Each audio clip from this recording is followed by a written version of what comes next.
Sir, what are you doing here? Why are you recording police cars leaving the station? Are you planning something? Tell me what it says. Tell me, who are you? Who are you? Don't come up to me. Don't come up to me because I will defend myself. Move away from me. Move away from me. Because you're too close. You're in my space. Now move away. I will tell you one more time. Move away from me. It sounds like you're being threatened. Move away. You, Section 5. That's what you're doing. You are threatening, alarming and distressing me. So go away. What are you doing? Do you understand? Do you understand? I understand. Move away. From the very first exchange, the officer abandons a respectful approach and shifts into outright intimidation. Rather than honoring the auditor's right to stay silent, he visibly bristles and steps uninvited into the auditor's personal space. When asked to move back, he holds firm, forcing the auditor to physically push him away. Then, in a stunning role reversal, the officer accuses the auditor of being threatening, despite having provoked the encounter. This tactic, provoking conflict and then rewriting the story, amounts to an abuse of authority and clearly breaches basic standards of professional conduct. I don't Move need to away. Yes, you do. No, I don't. You're in my space. Move away. Why are you recording police Move cars? away. Move away from me. Sir, what are you Move doing away here? from me. What are you doing Move away from me. Sir, I'm asking you Move kindly. away from me. Listen, asking and I'm you telling kindly, you to what are you move doing in away front of the from police me. station? Move away from me. Sir, what are you doing Move here? away. I'm not going to move. I'm in front of the police station. I'm in I don't public care. space. Yeah, I you're in do my not- space. No, I'm You've in a walked public You've domain. walked right up to me. You've walked I'm right. asking you. Yeah. How I'm would you like asking if you- I walked right up into your face? You can walk up. Yeah. There you go. And what? There you go. From the very first exchange, the officer abandons courtesy and adopts a pushy stance. Rather than honor the auditor's choice to remain silent, he inches in, crowding personal space without cause. Even when asked to step back, he refuses, forcing the auditor to gently move him aside. Then, in a swift role reversal, he claims he feels threatened, an obvious ploy to justify his own aggression. As the auditor calmly points out his right to film in a public area, the officer insists, "I'm standing outside the station. It's public." By that logic, the auditor's filming should be equally valid. Yet suddenly, recording is a problem. This glaring double standard shows the real issue isn't location, but the officer's discomfort at being watched, and his attempt to silence that oversight. What's your name, sir? Go away. What's your name? Go away. What are you doing Go here? away. Look Why at are you you. recording Look these at you. vehicles? Look at you. Sir, Don't step close to me. Don't Sir. step close. Don't step close. Don't step close sir, to stop me. pushing me. Listen, don't step close to me. I'm not stepping You close to you. I'm are. asking Well, you a you're question. on camera. I'm You're on asking you camera. a Stop question. lying.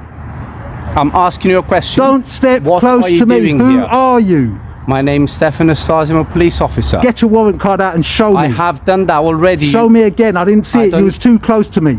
Well, I've showed you No, already. you didn't move. Section 2 of the Police and Criminal Evidence Act 1984 requires any officer using stop powers to give their name, station, and if out of uniform, display a warrant card.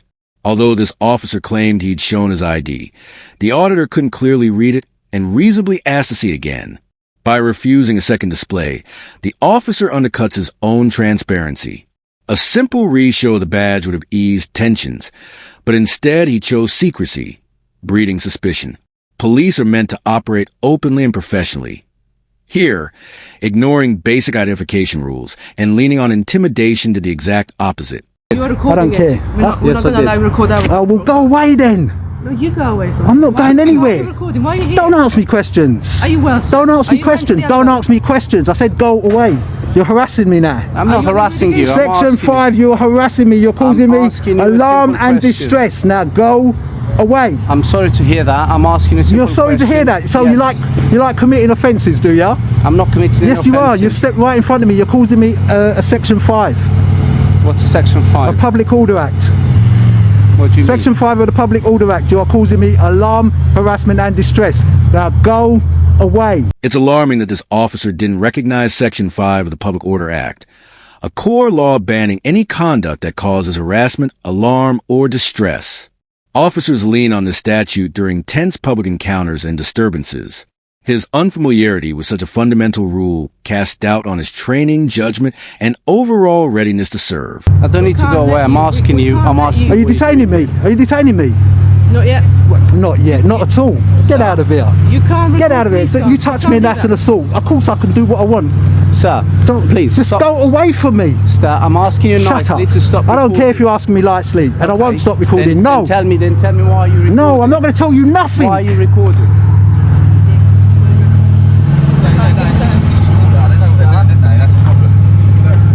Stop recording. Hey, that's an assault. That's assault. Under arrest for what? Give me your hands. Hold Give me on that. a second. Hold on a second. You can know what she just assaulted me.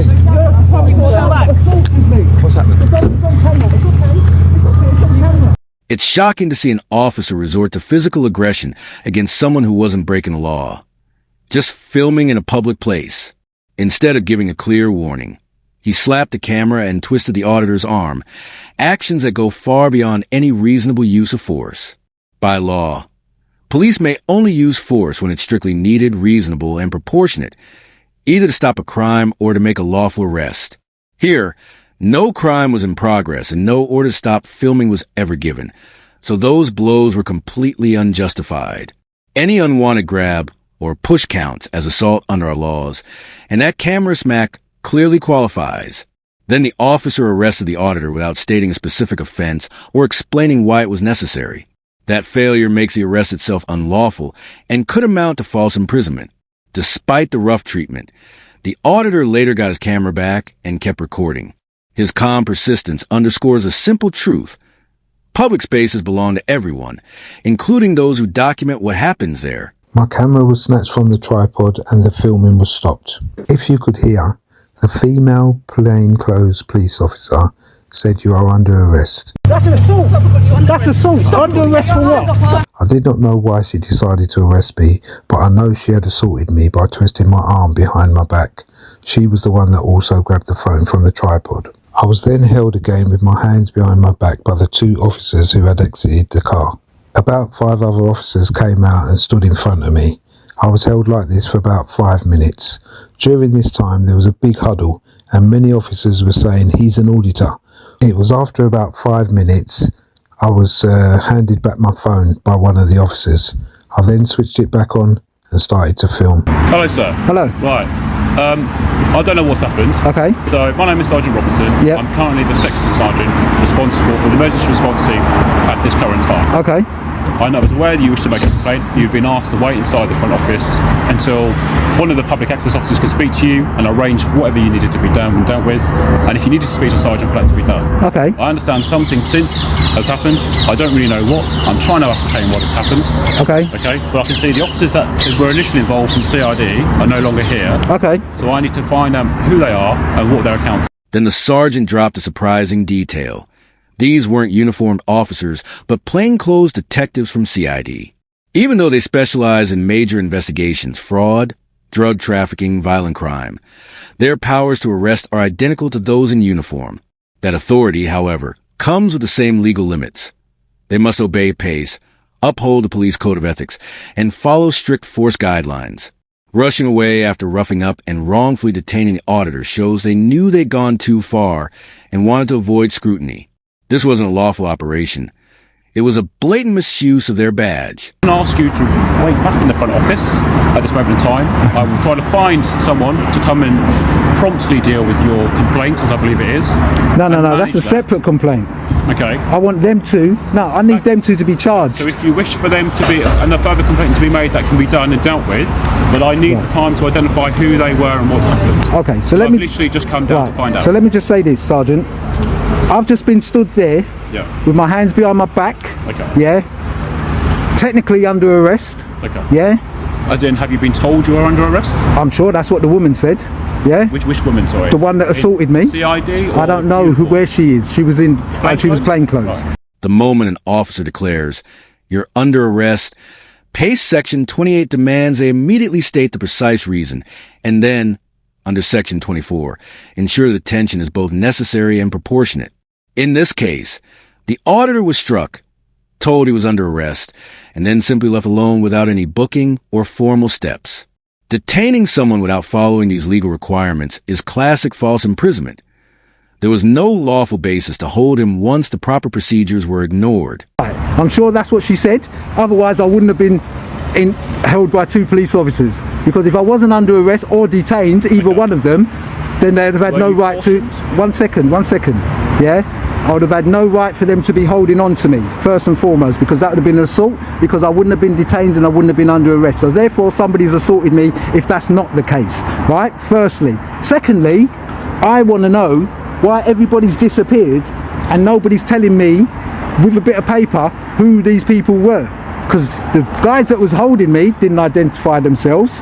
The 2 that went off, I think the woman identified herself initially in the beginning. Right. Yeah, I can't remember what her name is, probably on thing, but the guy didn't. He said he's not going to identify, something like that. It's deeply troubling that none of the officers ever showed who they were when detaining the auditor. With no name, badge, or station offered, he was left confused and powerless. They then use force and declare an arrest without ever explaining why. Holding someone without clear identification or a stated reason breaks the very rules meant to protect us. This kind of anonymous, heavy-handed policing is exactly why the public insists on transparency and accountability. And so I don't know who they are. Okay. So I need some paperwork. So this bit of paper... No, don't worry about this bit of paper. This has got nothing to do with this particular thing. This is my initial complaint.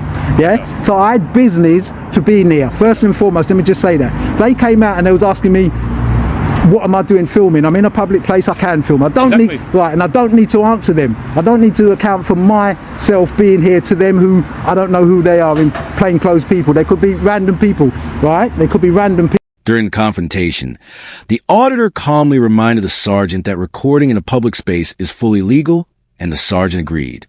Yet the 2 officers who had present earlier seemed unaware of this basic right. This revelation uncovers a deeper problem. Either those officers lacked essential training on public filming laws, or they deliberately chose to intimidate the auditor despite knowing his rights. In either case, it highlights serious lapses in police accountability and professionalism. Secondly, the guy, stood up to me, and I'm just going to step towards you, Sergeant. This is not in an aggressive manner, We're standing quite a distance from each other, This guy kept on standing up to me this close, and it's on my film, and if not closer. We're the same. So you felt it provocative? No, he caused me to be alarmed, harassed and distressed. Not only did he cause that, I told him, that is what he's doing. To drive the point home, the auditor steps forward and recreates the officer's face-to-face intrusion right in front of the sergeant. Almost instantly, the sergeant visibly recoils. No badge, no uniform, just that same unwanted closeness. If a senior officer feels that unsettled in seconds, imagine the impact of those repeated invasions on the auditor. He even spoke up, warning that the behavior was causing alarm, harassment, and distress. Yet, instead of backing off, the officer kept up the intimidation. This on your recording? It will be on my recording. Are you happy to provide that, for that to be reviewed? Only if they're getting charged. Well, a sergeant would need to review that prior to... We can't just charge someone without evidence. As I'm sure you can understand. All right. That would be... I'll provide it via Axon. That's fine. You can send you send me an Axon. That will be reviewed, and a decision can be made if there was any unlawful use of force or anything that needs to be dealt with. I can't deal with that right now. I know you can't. Okay, but I'm trying to assist you. But I need to know who they are. If you can just step back inside to the station office, as I said, I've not been here when they're here. I need to go back in and find out who they are. That's a reasonable thing, if you can understand. And then I'll come down and make sure that you provided those details, and that a sergeant comes down. And some paperwork. If you require paperwork, you'll be provided with it. I need paperwork. Even if it's as basic as who those officers details. Well, I need a cab number at least, because the cab would have been... won't be created on this circumstance, because Why not? It's not a call to police. It's something that's happened in the front office, so we don't need a cab number. It can be managed by us on our systems. This explanation raises serious red flags. Anytime force is used, an arrest is attempted, or misconduct is alleged, official police guidelines call for CAD computer-aided dispatch, entry, under the College of Policing's incident recording rules. These events are reportable and must be logged. Yet the sergeant's suggestion to handle it internally, instead of creating a CAD, flies in the face of standard practice and chips away at transparency and accountability. So if there's anything, if we put on like a crime report or an intelligence report, then you can be provided with that reference. Okay. Well, regardless. But I want a criminal action against these two. Yeah, as I said, I'm not going to go in there and film if anybody's in that lobby. Okay. If if you can wait here or take a seat inside, it's entirely up to you. Now, it is recorded on CCTV inside the front office for your own safety. Yeah, I didn't cause no disturbance in there. I was out here. Okay. Well, I'll have a look see if there's anyone inside for you to touch it. Well, there's no one in here at the time. Okay, cool. So if you're cool. happy to come in, take a seat. So this is the foyer inside. Wow.